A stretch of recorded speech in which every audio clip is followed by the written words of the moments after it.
Olá pessoal, tudo bem? Hoje nós vamos falar um pouco de química orgânica.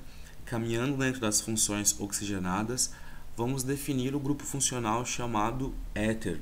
A ideia aqui é apresentar alguns compostos e conseguir observar como nós vamos identificar esse grupo funcional dentro desses compostos e também trabalhar um pouco de nomenclatura.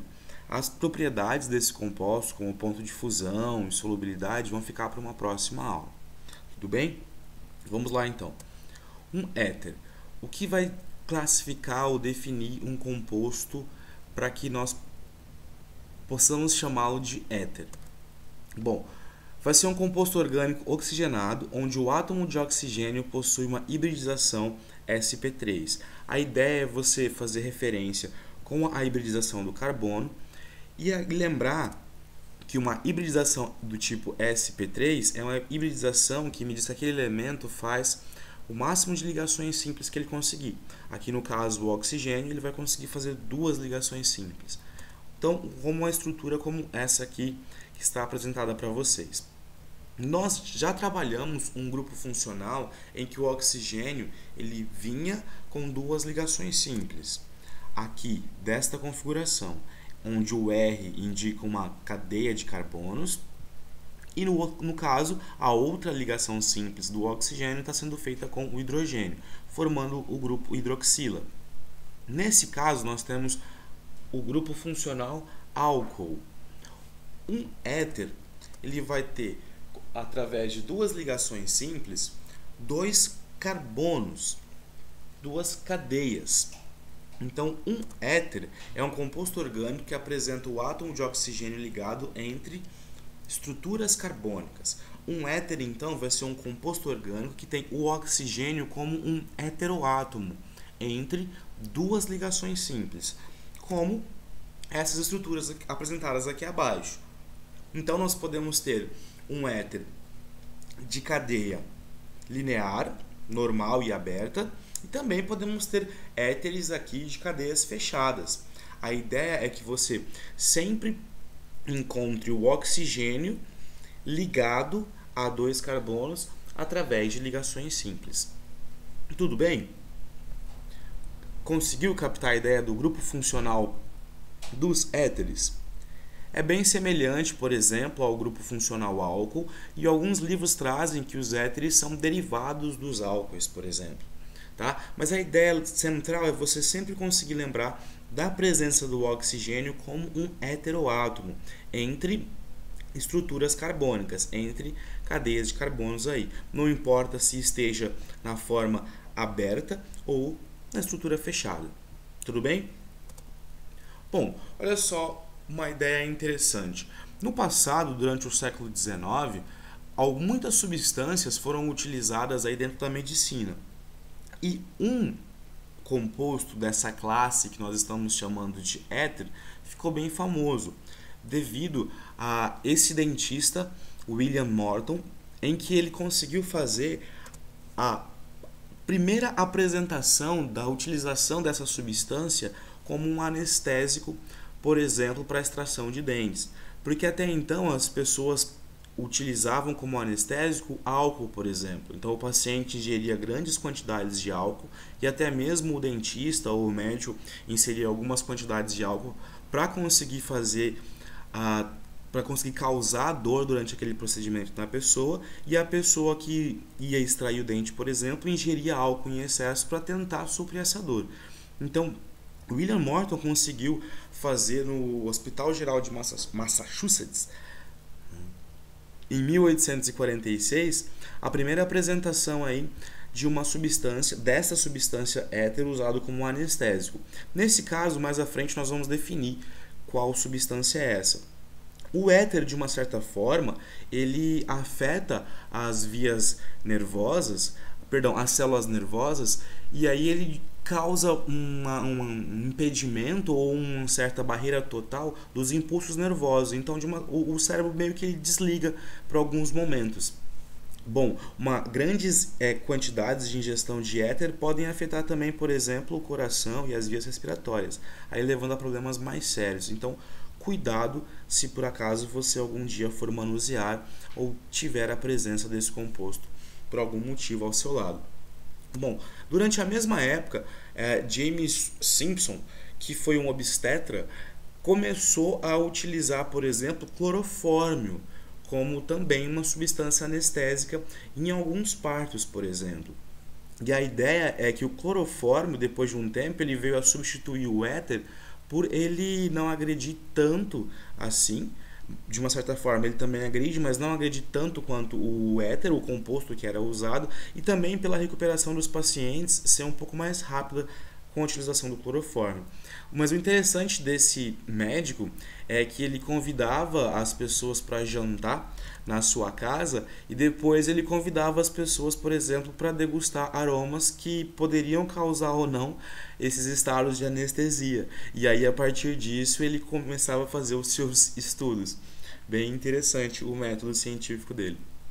Bom, voltando a falar agora especificamente do éter, o éter mais comum aí, que seria o éter dietílico, ele é utilizado em diversos meios, em diversos componentes, tanto industrial quanto laboratorial. A ideia é que ele é um bom solvente orgânico, então ele vai ser utilizado na extração de óleos, principalmente óleos essenciais, para perfumaria e cosmética, tá? Só que esse éter dietílico ele também é meio que controlado pelo exército devido à sua grande capacidade de extração de um solvente de uma droga muito conhecida aí no nosso país, por exemplo, né? Então, ele é controlado pelo exército por conta disso. Então, não é muito fácil de conseguir esse éter, tá? Bom, o éter dietílico ou etoxietano, que é o éter mais comum, ele foi obtido pela primeira vez através da desidratação intermolecular de álcoois na presença de ácido. Vou mostrar aqui o mecanismo para vocês de uma forma bem simples, tá? Mas peço que vocês não se atentem muito ao mecanismo nesse momento, porque nós vamos ter um tempo para estudar esse ano, mas no final do ano, todos esses mecanismos de reações que envolvem os compostos orgânicos. Mas aqui é para que você comece a se familiarizar com alguns termos e também comece a perceber um pouco como algumas reações vão acontecer. Tudo bem? Então vamos lá. Bom, a ideia é que vai ocorrer uma desidratação intermolecular desses álcoois na presença de ácido sulfúrico. Então imagina que você vai colocar para reagir duas moléculas de etanol, tudo bem? Na presença de ácido sulfúrico. Bom, a ideia aqui é o seguinte, nós temos a molécula de etanol e na molécula de etanol nós temos o oxigênio. O oxigênio ele tem alguns elétrons, alguns pares de elétrons que estão livres. Quando esses pares de elétrons encontram o próton do ácido, ocorre um ataque aí desse par de elétrons em cima desse próton, a fim de, por exemplo, de formar uma ligação covalente, que é o que ocorre. Só que se você pode observar, o oxigênio aqui ele passa a fazer 3 ligações covalentes, então ele adquire uma carga positiva. Para que esse sistema não fique totalmente instável por muito tempo, a própria ligação feita entre carbono e oxigênio, então os elétrons dessa própria ligação aqui, eles meio que se deslocam para conseguir estabilizar essa carga positiva, liberando aí aqui uma molécula de água. Ao liberar uma molécula de água, nós temos uma estrutura aqui que ficou positiva, certo? Deficiente dos elétrons ali, capaz de fazer, por exemplo, uma ligação. Bom, lembrando que nós temos moléculas, diversas moléculas de etanol, então uma segunda molécula de etanol, por exemplo, se aproxima desse sistema e os elétrons atacam aqui a parte positiva daquela primeira molécula que perdeu a água, certo? Formando aí esse sistema aqui. Tudo bem? E novamente nós temos o oxigênio com a presença de 3 ligações, então ele vai ficar positivo. E mais uma vez, o que vai acontecer é uma reestabilização desse sistema e uma liberação de um hidrogênio, de um próton, o mesmo talvez que entrou no início, e gerando o produto final. Tudo bem? Então aqui nós temos a formação do etoxietano, ou do éter mais comum. Você que está no ensino médio não precisa ficar muito atento a todos esses passos que foram mostrados aqui. eu quis mostrar para vocês que vocês entendam que isso não vem de qualquer lugar, que talvez não seja tão simples assim, tudo bem? Mas a ideia aqui é que você, por exemplo, a partir dos álcoois iniciais, consiga descrever o produto final, tá? O composto final. Mesmo que a gente não trabalhou até nesse momento desse vídeo, dessa aula, a nomenclatura, a ideia é que você consiga elaborar as estruturas. Por exemplo, imagina que é apresentado para você um primeiro álcool aqui, o metanol. Então você tem aqui a estrutura do metanol, CH3OH. E aí é proposto a você que esse metanol vai, por exemplo, ser colocado para reagir com o 1-propanol. Então vamos desenhar aqui o 1-propanol. CH2, CH2, CH3. Então a ideia é que você consiga, observando esses dois álcoois, dizer, por exemplo, qual éter vai ser formado, montar a estrutura do éter que foi formado. Tudo bem? Bom, a ideia básica e central aqui é que vai haver uma desidratação. Tudo bem? Então, para que haja uma desidratação, você tem que sempre representar a perca de uma molécula de água. Então, aqui nós temos a perca de uma molécula de água. Não precisa ficar preso, por exemplo, à ideia de, nossa, qual molécula vai, por exemplo, perder o hidrogênio, qual molécula vai perder o OH, por exemplo, que mais à frente nós vamos estudar esse tipo de situação. A ideia aqui é que você consiga montar o produto final. Tudo bem? Então não importa. O que é importante é que você deixe uma parte aqui com os carbonos e o oxigênio e uma parte somente com os carbonos. Tudo bem? Então, montando o produto final, como vai ser esse produto final? CH3O, que veio, por exemplo, da primeira molécula, certo? E aqui, CH2, CH2 e CH3, CH2 e CH3, que veio aí da segunda molécula de álcool, certo? Então, a ideia básica aqui é você conseguir montar a estrutura final do composto. Se você conseguir entender passo a passo do que aconteceu aqui nessa reação, é interessante. Então, por isso eu peço que você, por exemplo, pause o vídeo e volte e veja de novo e veja novamente. Tudo bem? Não é um mecanismo muito complexo, não é um mecanismo muito difícil. Basicamente, um mecanismo aí de ajuste de cargas, por exemplo, de movimentações de alguns grupos funcionais. Tá? Mas a ideia é que você consiga montar o produto final. Tudo bem? Bom, seguindo o nosso raciocínio aí, caso você não entendeu nada até agora, eu te peço novamente, volte, veja o vídeo mais uma vez, tá? E aí parte desse ponto aqui. Vamos lá. Nomenclatura, então. Como será dada a nomenclatura dos éteres, ou desses compostos aí que nós vamos definir como um éter? Como sendo um éter, um composto dentro dessa classe funcional. Bem, a ideia central é que você sempre observe o oxigênio como heteroátomo.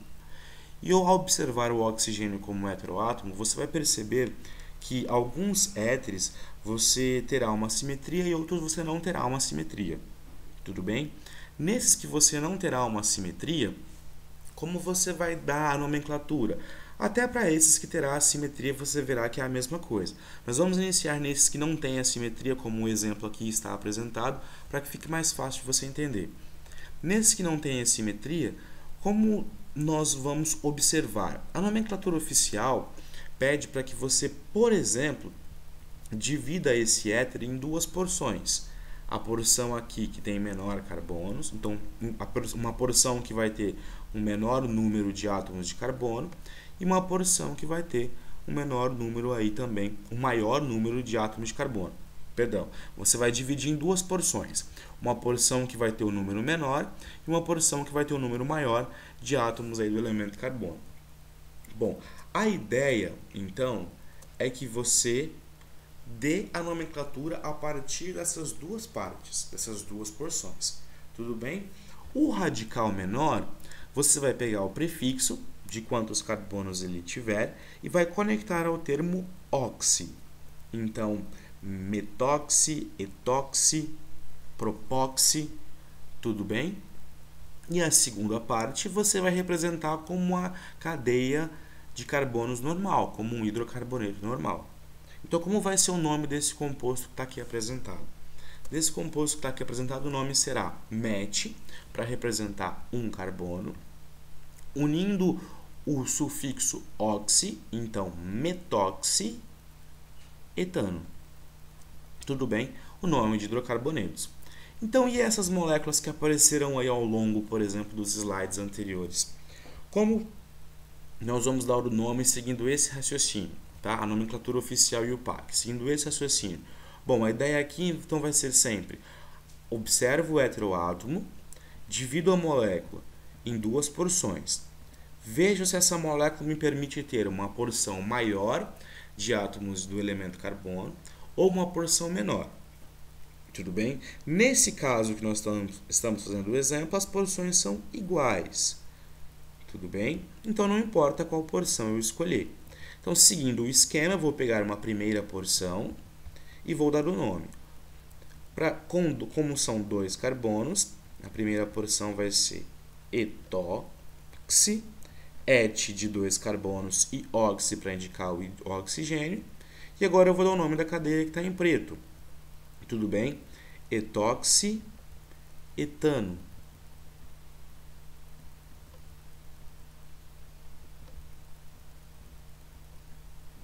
Etoxi, etano. Tudo bem? Bem tranquilo. Por exemplo, observe que essa segunda molécula. Vamos dividir também. Observe onde está o oxigênio. Vamos dividir. Agora vamos contar quantos carbonos ficou aqui para a esquerda. 1, 2 e 3. Quantos carbonos ficou para a direita? 1, 2, 3, 4 carbonos ficaram para a direita. Então, nesse caso, eu tenho duas porções. Uma com o menor número de carbono e outra com o maior número. Tá? Aqui, eu sou obrigado a começar dizendo o nome da porção que vai ter o menor número de átomos de carbono. Então, met, et, prop. Então, o nome desse composto será propoxi, certo? Sempre unindo prop, sempre unindo o termo que designa o prefixo que vai indicar o número de carbonos ao sufixo oxi, tá? Para dizermos esses carbonos e o oxigênio. Então, propoxi, 4 carbonos, propoxibutano.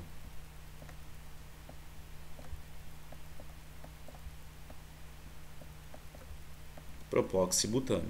Tudo bem? Tranquilo, né, o nome? Bem tranquilo, né? Existe uma nomenclatura que é a nomenclatura comum ou a chamada nomenclatura semissistemática. A nomenclatura semissistemática, ela define, por exemplo, o oxigênio como éter, certo? E aí você diz os radicais que estão conectados a esse éter em ordem alfabética. Então, por exemplo, o etoxietano seria dietil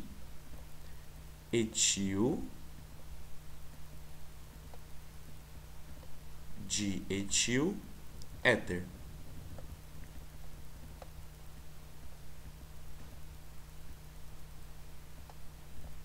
Tudo bem? E o metoximetano aqui, ó, o metoximetano seria etil,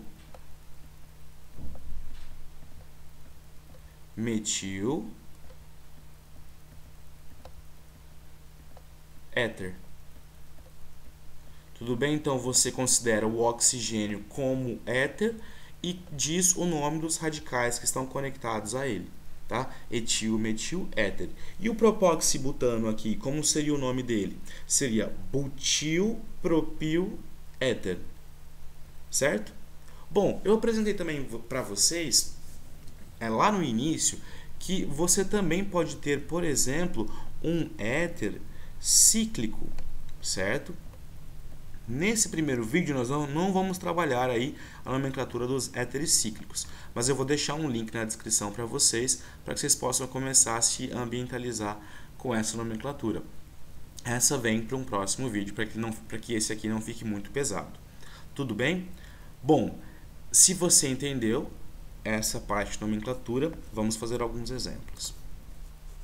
Olha só então, nós temos aqui algumas moléculas representadas, então alguns compostos colocados aqui, e vamos tentar dar um nome para esse, certo? Então, seguindo o raciocínio básico, tudo bem?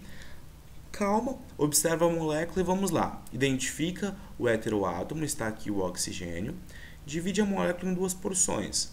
Dividiu a molécula em duas porções? Observa, aqui eu tenho 2 carbonos, aqui eu tenho 2 carbonos. Esse é o éter comum, tudo bem? Então, o nome dele vai ser etoxietano, o nome oficial IUPAC, certo? É o éter comum. Vamos para o segundo exemplo. O segundo exemplo, novamente, ó, com calma. Encontrei o oxigênio, separei em duas porções. À esquerda ficou um carbono, à direita ficou 2, 3. Então, eu sou obrigado a unir esse prefixo que ficou com o menor número de carbonos ao oxigênio.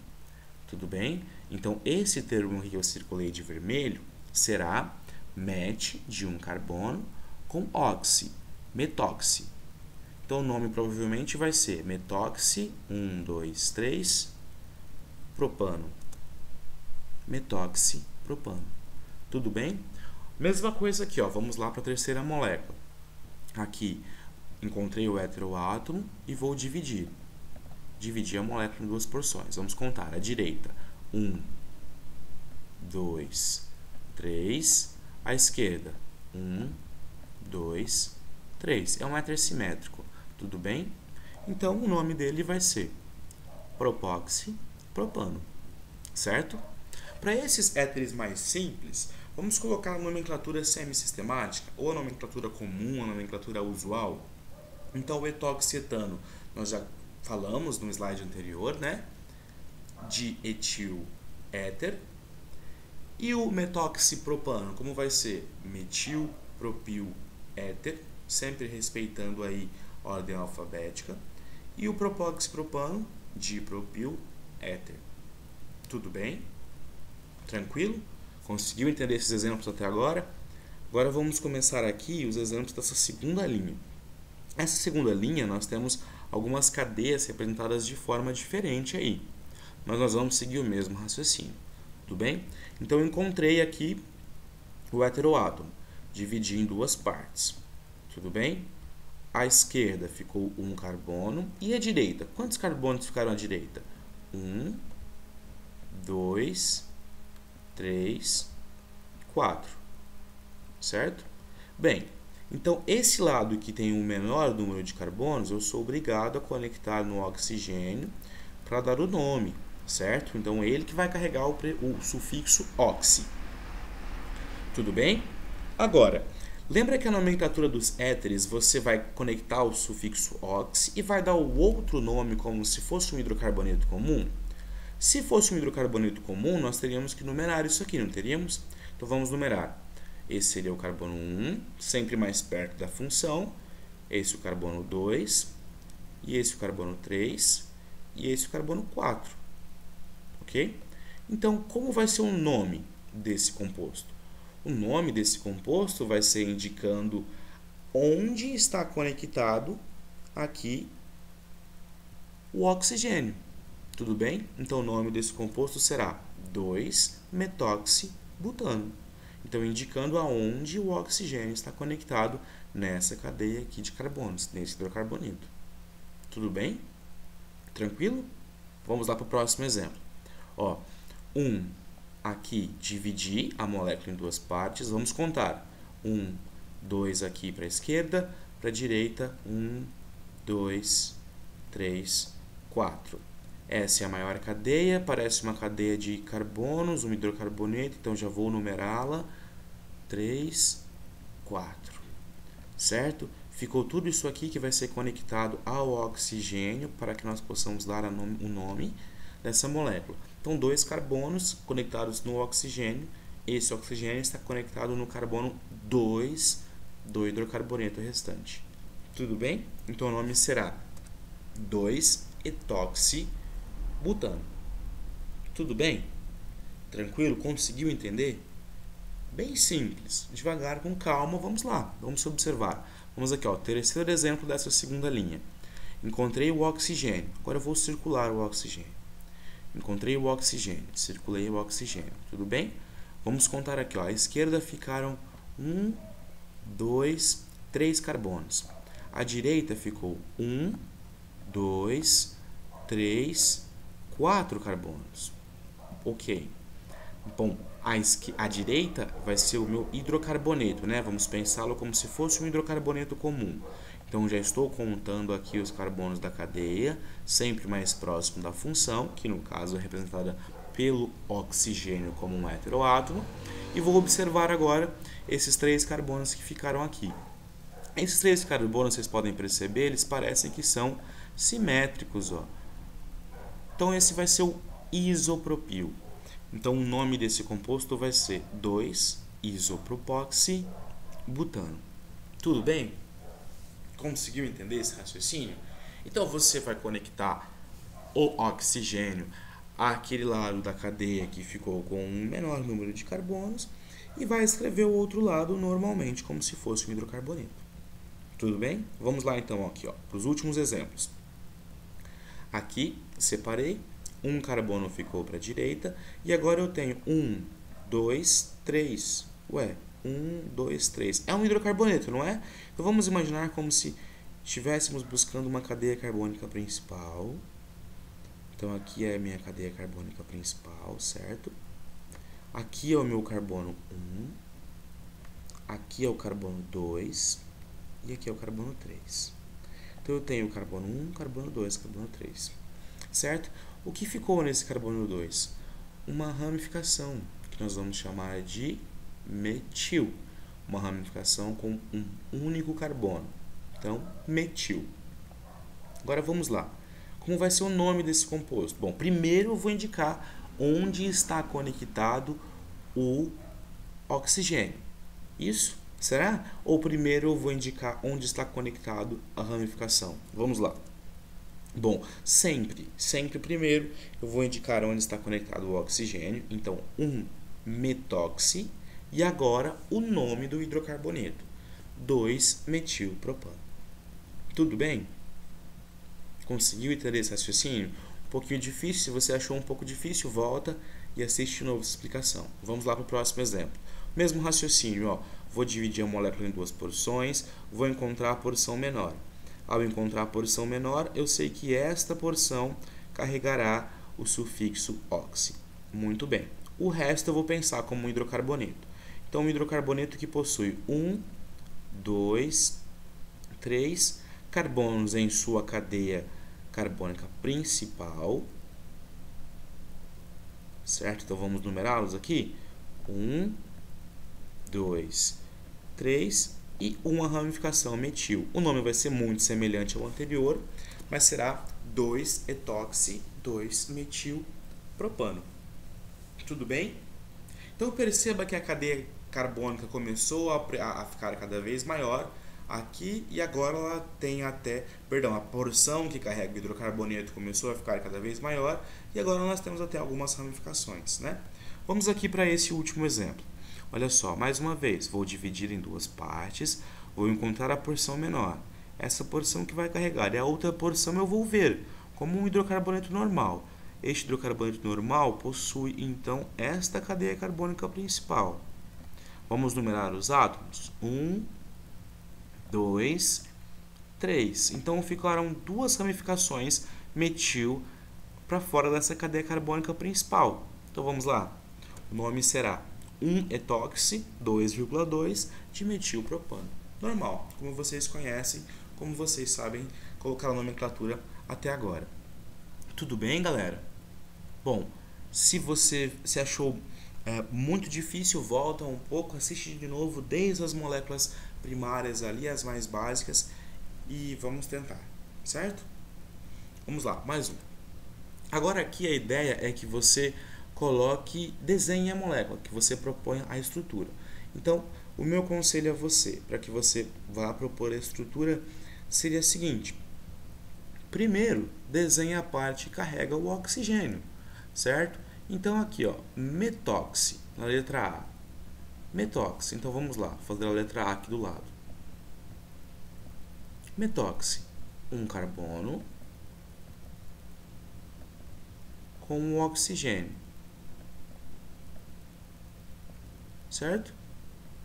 E agora o hidrocarboneto restante, metano. Então, tá aí desenhado o éter. Tudo bem? Vamos lá, letra B. Primeiro, vamos identificar a parte que carrega o oxigênio. Metóxi. Então, metóxi, novamente, um carbono conectado ao oxigênio.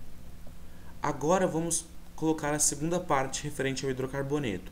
Propano. Propano é um hidrocarboneto com três carbonos. Então, CH2, CH2 e aí CH3. Tudo bem? E agora aqui, o etoxietano. Esse a gente conhece, né? Esse é o mais comum. Então vamos desenhá-lo de uma outra forma. Vamos desenhá-lo assim. Está aqui. O etoxietano. 2 carbonos. 2 carbonos. Tudo bem? E esse aqui, ó, propoximetilpropano. Vamos lá. Letra D. Então, primeira coisa, como eu disse. Primeira coisa, vamos desenhar a parte que carrega o oxigênio. Tudo bem? Então, a parte que carrega o oxigênio é propóxi. Então, propóxi são 3. Então, vamos lá. CH3, CH2, CH3. CH3? Não, CH2, porque terá o oxigênio conectado aqui. Tudo bem?